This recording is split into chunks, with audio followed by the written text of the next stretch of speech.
Hay solo 8 países en el mundo que tienen más habitantes que Java, esta isla de Indonesia. Te invitamos a conocer qué hace tanta gente viviendo allí y cuáles son los enormes problemas que tiene que enfrentar hoy. Indonesia es el cuarto país más poblado del mundo, con 277 millones de habitantes. El 55% de ellos vive en esta isla, Java.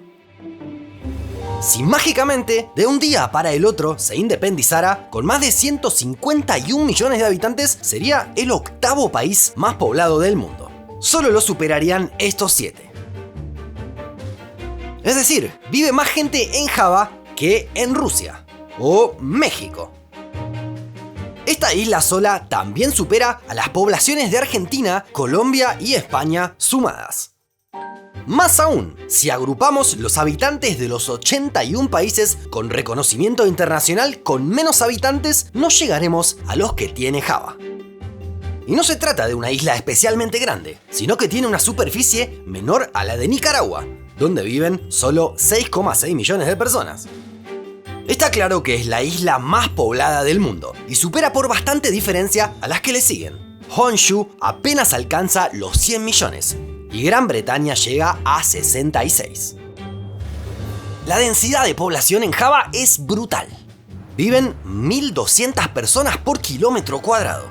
Si toda la Tierra tuviera esa proporción, seríamos nada menos que 183 mil millones de seres humanos. Es decir, 23 veces más de los que somos hoy. En el norte de Java se encuentra Yakarta, la capital del país. Oficialmente viven más de 10 millones de personas. Pero si sumamos toda el área urbana contigua, superamos los 33 millones. Se trata de la segunda aglomeración más importante del mundo, solo superada por Tokio. Yakarta es una ciudad de contrastes. Es sede de oficinas de organismos internacionales y es el centro económico del país. Cuenta con enormes edificios y autopistas en las zonas céntricas.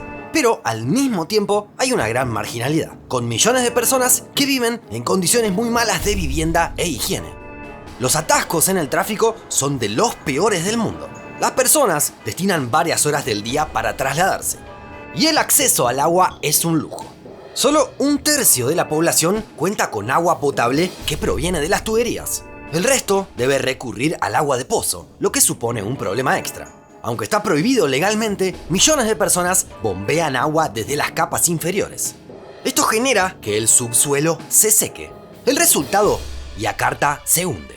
¿Cuánto? En algunas zonas son 25 centímetros por año. Es decir, en solo 4 años baja 1 metro la altura del lugar. Si a esto sumamos el problema del calentamiento global y la subida del nivel del mar en todo el mundo, el resultado es que Yakarta está muy expuesta a quedar bajo el agua. Y recordemos, es la segunda aglomeración de personas más importante del mundo. El escenario no parece muy alentador para esta ciudad, que nunca en la historia registró una temperatura inferior a los 18,9 grados Celsius. El gobierno central exploró varias soluciones. Una parece entre demencial y faraónica. Comenzó a construirse una gran muralla frente a la costa.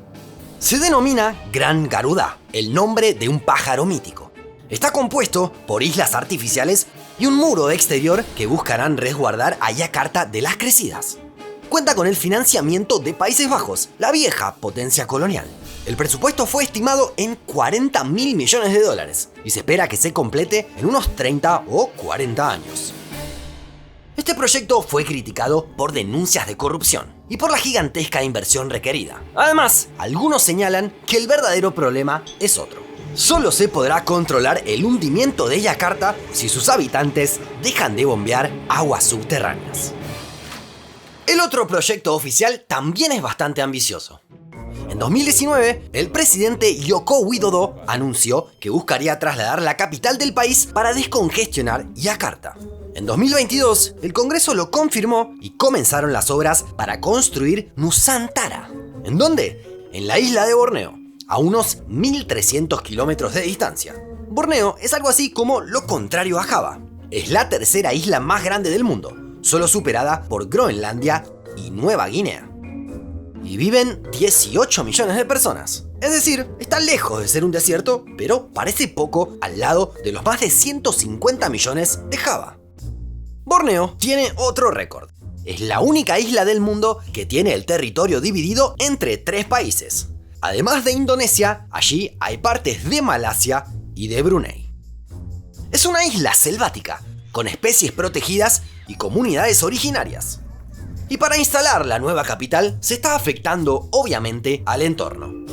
El gobierno prometió que Nusantara será amigable con el medio ambiente y utilizarán energías renovables, aunque no dio demasiadas especificaciones de cómo se llevará a la práctica. Las obras están en marcha. Se espera que en 2024, cuando termine el segundo mandato de Widodo, finalice la primera etapa y se instale allí el gobierno. Sin embargo, para ver toda la ciudad construida, se calcula que harán falta unos 20 años. Y se estimaron 33.000 millones de dólares de inversión. Esta idea, crear una nueva ciudad planificada para que sea la capital del país, no es muy novedosa. Varios países la llevaron a cabo y los resultados han sido dispares. En 2005, Myanmar cambió su capital de Rangún a Naypyidaw, que aún parece una ciudad fantasma. Lo contrario sucedió con Abuya. Se convirtió en la capital de Nigeria en 1991, pero no contaba con la infraestructura necesaria, por lo que se vio desbordada y se crearon barrios marginales. Brasilia, capital de Brasil desde 1960, no tiene el presente esplendoroso que auguraba su arquitectura. El razonamiento parece válido, crear una nueva sede para descongestionar a la anterior. Al traspasar a las entidades y a los empleados públicos se crearán muchas oportunidades laborales. Sin embargo, la práctica demostró que, en general, parece una alternativa algo facilista, que no ataca el fondo de la cuestión. En este caso, más allá de la capital, lo importante sería crear condiciones para el desarrollo en Borneo, si es que el objetivo es descongestionar Java. No es la primera vez que existe un plan oficial para llevar población a otros lugares. Podemos decir que hubo una programación sobre Java. Desde la década de 1970 se intentó favorecer la migración interna. Los resultados no fueron malos. Muchos javaneses dejaron sus hogares y se radicaron en otra de las 17.500 islas que tiene Indonesia.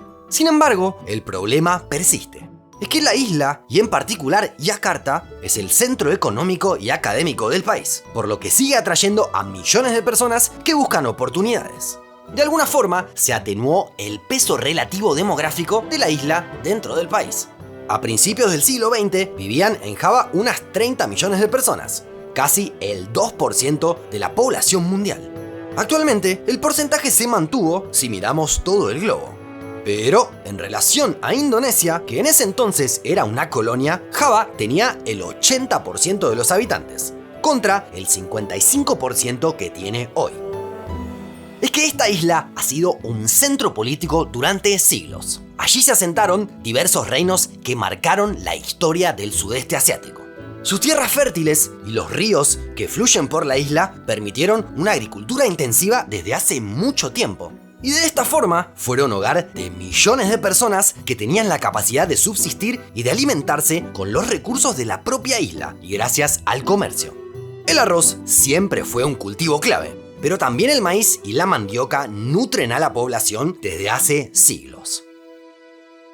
El café ha sido otro recurso muy valorado, como en toda la región.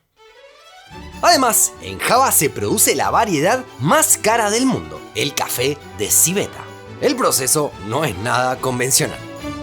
Una vez que se producen, los granos de café son ingeridos por la civeta, que es un mamífero que vive en la zona. El intestino de este animal los digiere parcialmente y luego los expulsa. El efecto que se obtiene es que se quita el amargor y se mejora el sabor del café. Como es un proceso tan complicado, ya que hay que recoger los granos entre las heces del animal, se trata de un bien escaso, y el precio es carísimo. A nivel internacional, el kopi luwak, tal como se conoce en Indonesia, al café de civeta puede llegar a costar unos $1.000 por un kilo. Kopi luwak, the rarest beverage in the world. Take a whiff. Go ahead. Mr. Cole, the board is ready to hear your proposal. ¿Estarías dispuesto a probarlo? Déjanos tu comentario más abajo. Te invitamos también a que nos apoyes para que sigamos creciendo. Podrás hacerlo comprando nuestro primer libro, uniéndote como miembro del canal o dándole me gusta a este video. Hasta la próxima. Llevo el cafecito.